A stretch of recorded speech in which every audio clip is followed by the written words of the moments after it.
Good evening, BookTube, YouTube. This is Johnny. I thought I'd make a video. It is August the 16th, 2021. It is 10 o'clock at night here in West Michigan.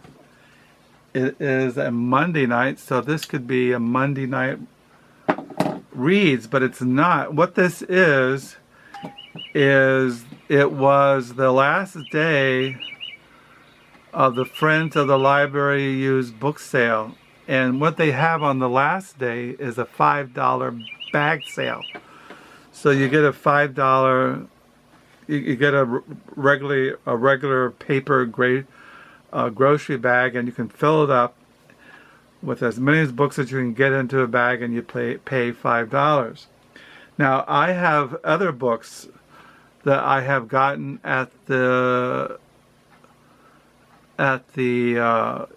Friends of the Library used book sale. I think I got around 26, 27, 28, 29, around 34 books plus what I got today, probably around maybe 45 books. So I can't show all of these in a video, and so I thought what I would do is just show you the ones I got today.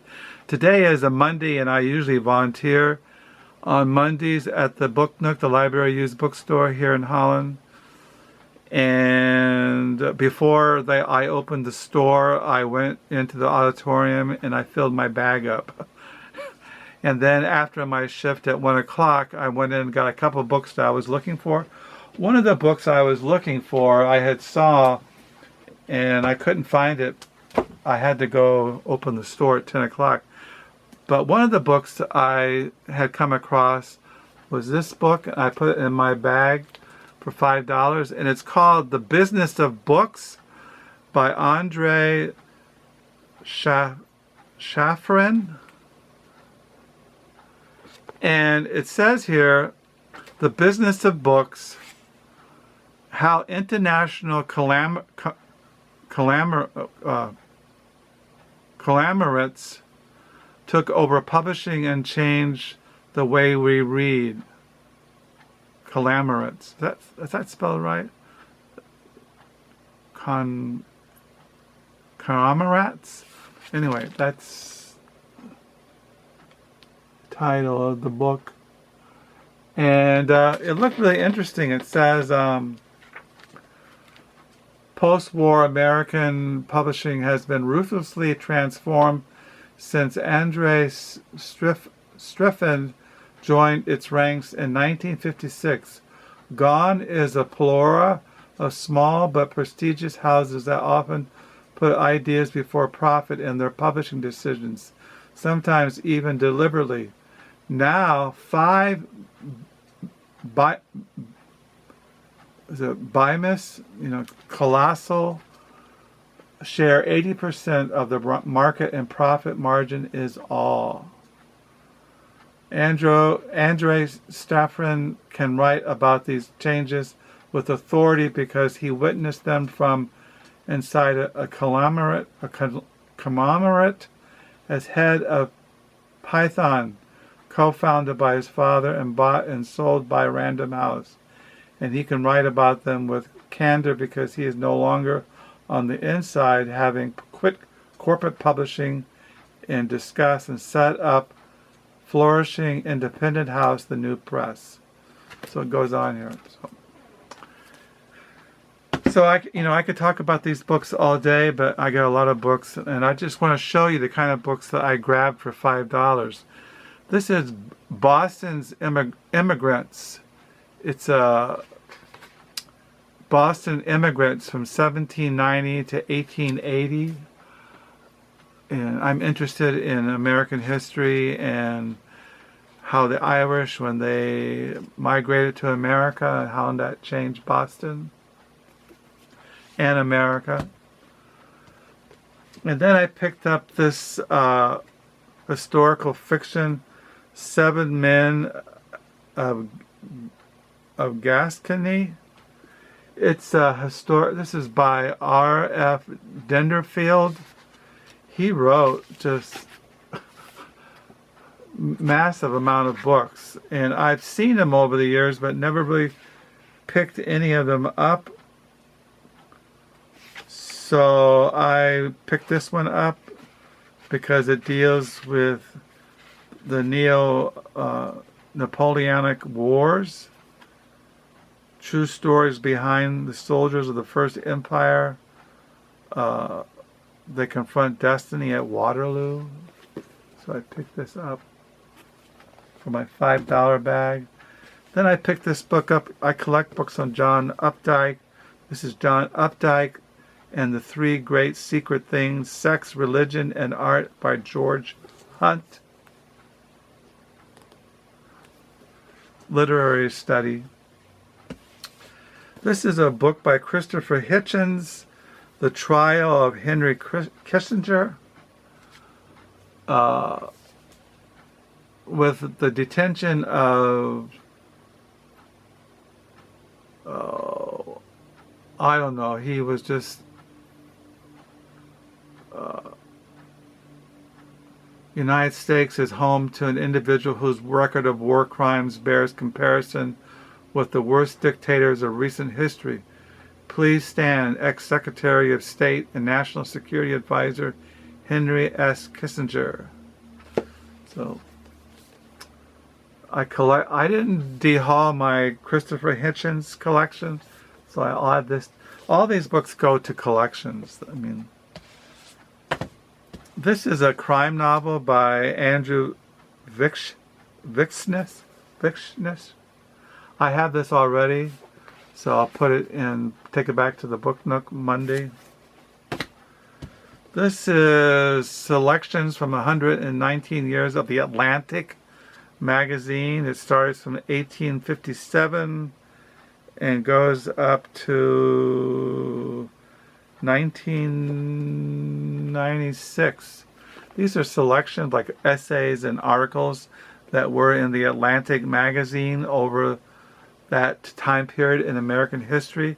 And like, you know, they have an article by Oliver Wendell Holmes, Henry David Thoreau. It goes down to Nathaniel Hawthorne, Mark Twain, Henry James Sr., Oliver Wendell Holmes, Jack London. It just goes on and on of all these American writers that contributed to the Atlantic magazine over that time period.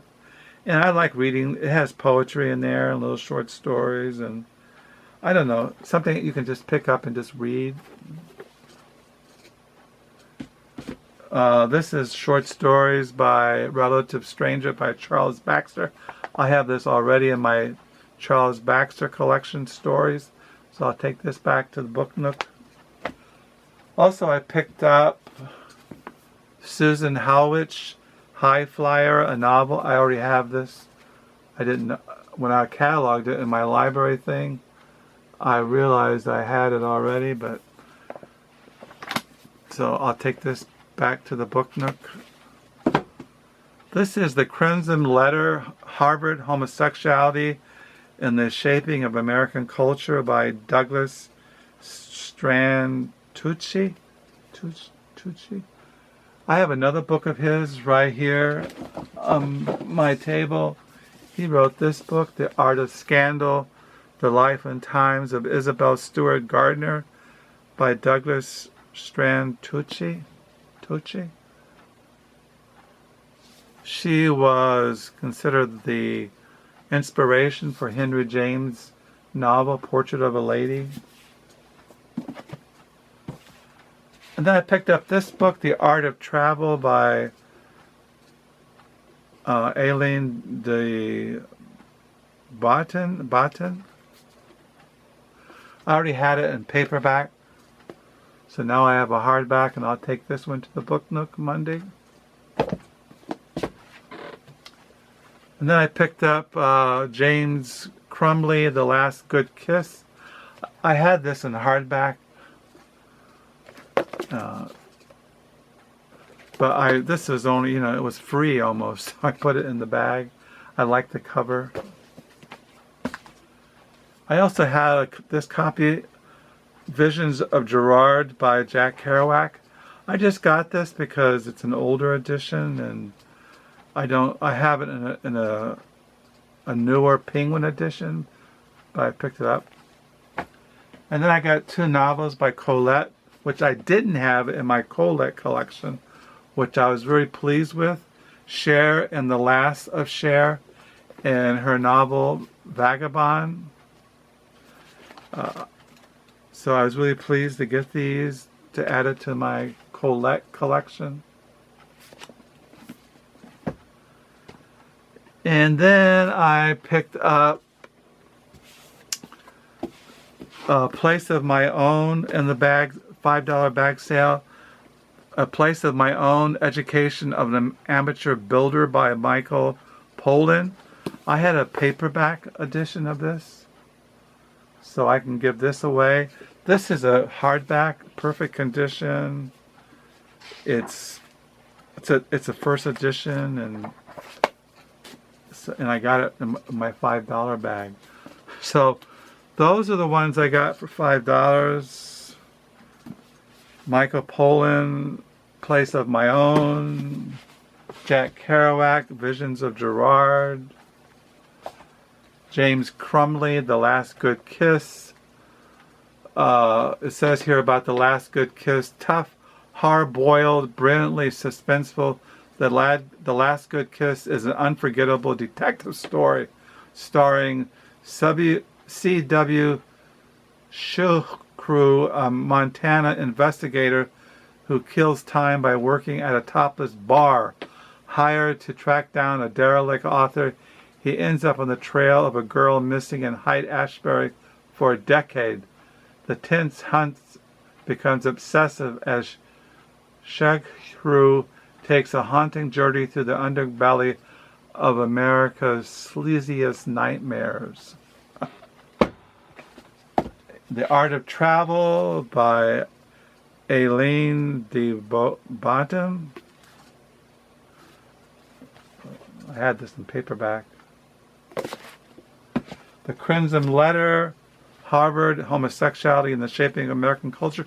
The reason why I got that there's a chapter on, as you all know, that Gord Vidal went to Harvard. There was a really active homosexual scene in Harvard and during the Beats and Ginsberg, Burroughs. It's just kind of interesting study of American culture. And then I got Susan Howatch. I started collecting her, and I had this already, so I'll take it to the Book Nook. And then I had the 2 Colettes, which I didn't have. The Vagabond, Cher, and The Last of Cher.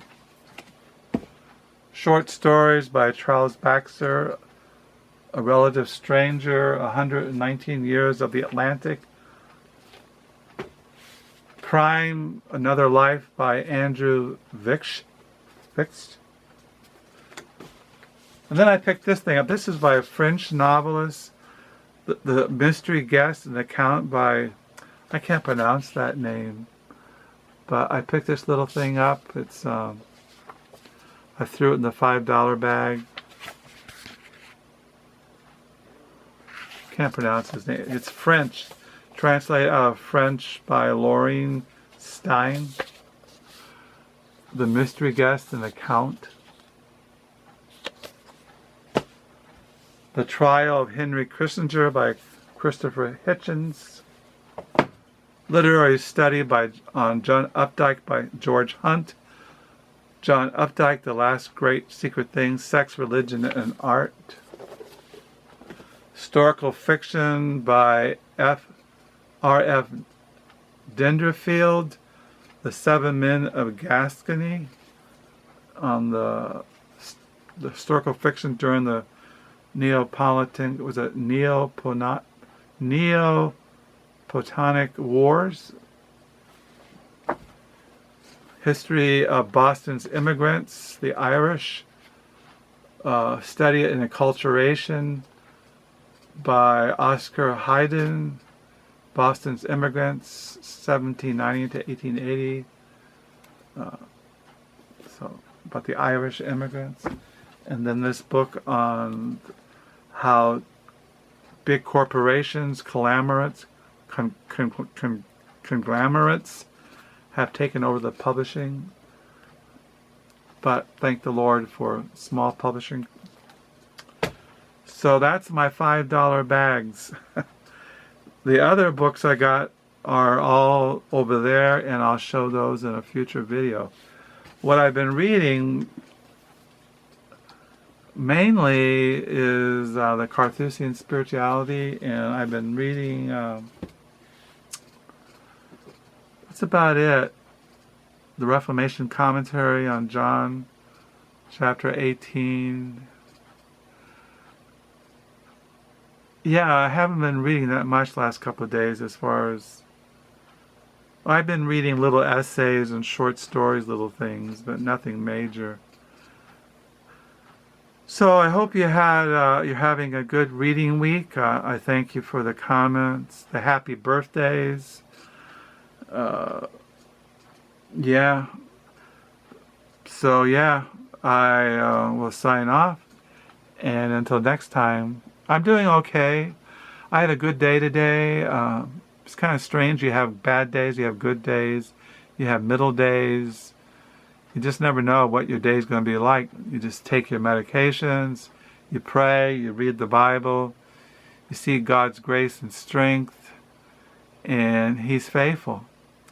So that's all I can say. I had a good day today, and the weather was nice in the 70s, and the book nook was okay. We made $119, and I got home. I